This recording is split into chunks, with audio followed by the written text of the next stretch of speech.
Card নিব হইব লাগে না আমাৰ মেন দুটা এই দুটা এনে হব নাকি এইটো আৰু এইটোৰে মাফিয়াও কাই আমাৰ খবৰ মাফিয়াটো লাগব না ঐ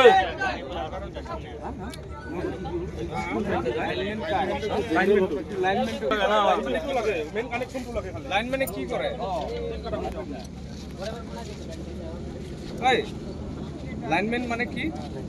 আমরা তো জানি না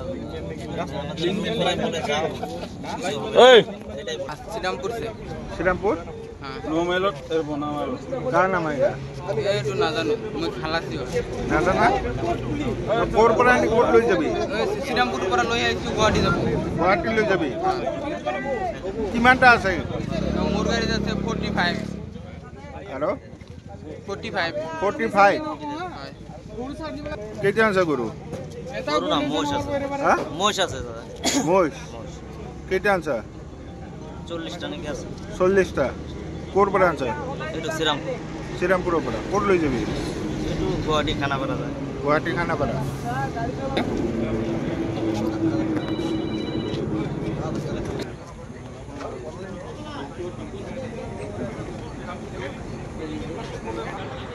এটা নাম্বার প্লেট থাক একটু নাম্বার প্লেট থাক তো তার মানে নাম্বার প্লেট কালি মারি লৈ এই যে কালি মারছে এটু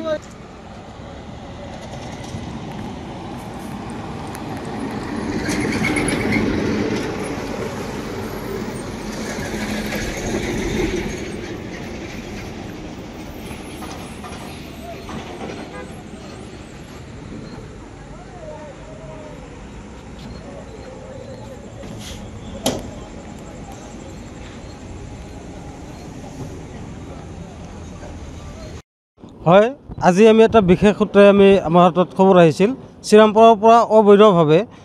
4খনকৈ মহৰ গাড়ী আহি আছিলে য'ত কোনো ধৰণৰ ভেটেনাৰী ডিপাৰ্টমেণ্টৰ কোনো ধৰণৰ চাৰ্টিফিকেট নাছিল কোনো গভৰ্ণমেণ্ট অৰ্ডাৰ নাছিল কোনো চালান নাছিলে আৰু এটা গাড়ীত এটা ট্ৰাকত 40ৰ পৰা 45টা কৰি মহ আহি আছিল বুলি আমি এটা বিশেষ সূত্ৰে খবৰ পাইছিলোঁ আৰু সেইমৰ্মে আমি ৰাষ্ট্ৰীয় বজৰং দল চিৰাং জিলা আৰু বঙাইগাঁও জিলাৰ উদ্যোগত আমি এক অভিযান চলাওঁ আৰু সেই অভিযান মতে আমি আজি নিজাববীয়াকৈ আমি ৰাস্তাত আজি টোলগেটৰ সন্মুখত বিজনী টোলগেটৰ সন্মুখত আজি আমি 2খনকৈ গাড়ী ধৰিবলৈ সক্ষম হওঁ আৰু 2খনকৈ গাড়ী আমাৰ হাতৰ পৰা মানে পলাই যাবলৈ সক্ষম হয় হয় আমি যেতিয়া গাড়ী ধৰিবলৈ গৈছিলোঁ আমাৰ সংগঠনৰ ফালৰ পৰা যেতিয়া আমি ৰাষ্ট্ৰীয় বজৰং দলে গাড়ী ধৰিবলৈ গৈছিলোঁ তেতিয়া টোলগেটৰ চবে নহয় আমি গুণ্ডা বুলি কৈছোঁ এজন ব্যক্তি আহি আমাৰ ৰাষ্ট্ৰীয় বজৰং দলৰ ৰাজ্যিক উপসভাপতি গোবিন্দ পালক আক্ৰমণ কৰাৰ কাৰণে চেষ্টা কৰিছিল যাৰ তেখেতৰ নাম গোবিন্দ পাল ৰাষ্ট্ৰীয় বজৰং দলৰ ৰাজ্যিক উপসভাপতি আৰু গোবিন্দ সাহা তেখেতক আক্ৰমণ কৰিবলৈ ধৰোঁতে আমি তাতে যে বাধা সৃষ্টি কৰিছিলোঁ গতিকে টোলগেটৰ গুণ্ডা বাহিনীয়ে আক্ৰমণ কৰিছে আৰু লগতে আৰু এটা বস্তু আমি জানিবলৈ পাইছোঁ আমি এই মানুহখিনিৰ পৰা যিখিনি আমাৰ ড্ৰাইভাৰৰ পৰা আমি এটা বস্তু গম পাইছোঁ যে আমি সুধিছিলোঁ বাৰ যে কোনে পঠাইছে বুলি তেখেতে এটা নাম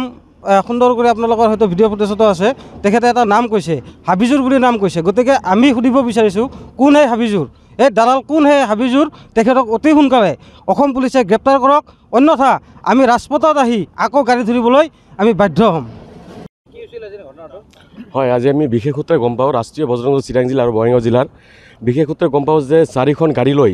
4খন ট্ৰাকত মানে মহ ভৰ্তিকৈ লৈ আহিছে। এটা গাড়ীত মোটামুটি 45-40কে মহ আছে আৰু এই মহৰ কোনো মানে বৈধ কাগজ পাতি নাই, বৈধ পাৰ্মিট নাই আৰু গাড়ী যিটো হয় মানে লিগেলি কোনো জানুৱাৰ বা কোনো যদি মানে জীৱ জন্তুক লৈ অহা হয় সেইটো গাড়ী চাৰিওফালে মানে ফাঁকা থাকিব লাগে, তাৰপিছত পেষ্ট থাকিব লাগে বতাহ সোমোৱাৰ কাৰণে। কিন্তু লাইভ ষ্টক পাৰ্মিট নাই এইটো গাড়ীত, লাইভ ষ্টক পাৰ্মিট নাই, গাড়ীখন একদম গোটেইখিনি বন্ধ আৰু মহৰ নাকে দি ৰছী সোমাই দি ওপৰত মানে টাঙাই লৈ তেওঁলোকে লৈ আহিছে। আৰু তেওঁলোকে সোধপোছ কৰাৰ পিছত এজন জেহাদীৰ নাম ওলাইছে, জেহাদী হাফিজুৰ বুলি কৈছে। এই হাফিজুৰে জড়িত আছিল বুলি এই ড্ৰাইভাৰসকলে উল্লেখ কৰিছে, তেওঁলোকে মালিক বুলিও জনাইছে। আৰু আমি বিজনী টোল গেটত আহি এইটো ধৰাৰ ক্ষেত্ৰত বিজনী টোল গেটৰ কিছুমান গুণ্ডা বাহিনীয়ে আমাক আক্ৰমণ কৰে, ৰাষ্ট্ৰীয় বজৰং দলক আক্ৰমণ কৰিবৰ চেষ্টা কৰে। আমাৰ শুনা মতে, মই ব্যক্তিগতভাৱে তেওঁৰ লগত পৰিচিত নহয়, কিন্তু শুনা মতে তেওঁৰ নামটো হয়, এই গুণ্ডাজনৰ নাম হয় কৰ্ণ। জয় শ্ৰীৰাম। ইয়াতে দেখিবলৈ কয় যে আপোনালোকে খেদি এখন একদম গাড়ী লৈ গ'লে হয় হয় প্ৰশাসনৰ সহায় একদম কেনেকুৱা হৈছে কৰি আছে,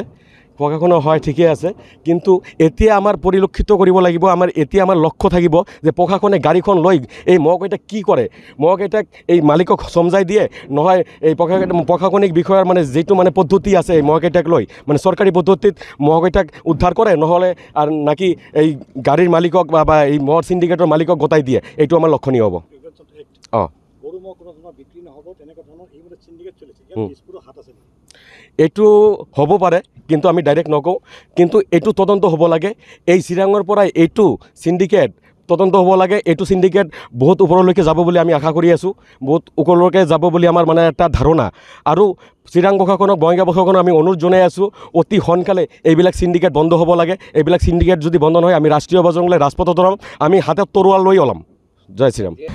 আজি আমি যেনেকৈ গাড়ীটো ৰখিব গৈছিলোঁ, আমি সন্দেহ ভিত্তিক ৰখিব গৈছিলোঁ, আমি গাড়ীটো সোধপোছ কৰিবৰ কাৰণে ৰখাইছিলোঁ। ৰখোৱাৰ পিছত এই গুণ্ডাজনে আহি আমাক মানে ধমকি দি আছে, আমাৰ এটা ল'ৰা গাড়ীত হাতো দিছে, ল'ৰাক এটা ধাক্কা দিছে, ধাক্কা দি কৈ আছে যে এনে কথা আপোনালোকে ইয়াতে গুণ্ডামি কৰিব নালাগে। তেতিয়া আমি ল'ৰাজনক মানে এই গুণ্ডাজনক আমি ভদ্ৰ ভাষাৰে কৈছিলোঁ, আমি ৰাষ্ট্ৰীয় বজৰং দল হৈ আমি গুণ্ডামি কৰিব অহা নাই, আমি ইয়াতে মহকেইটা গাড়ী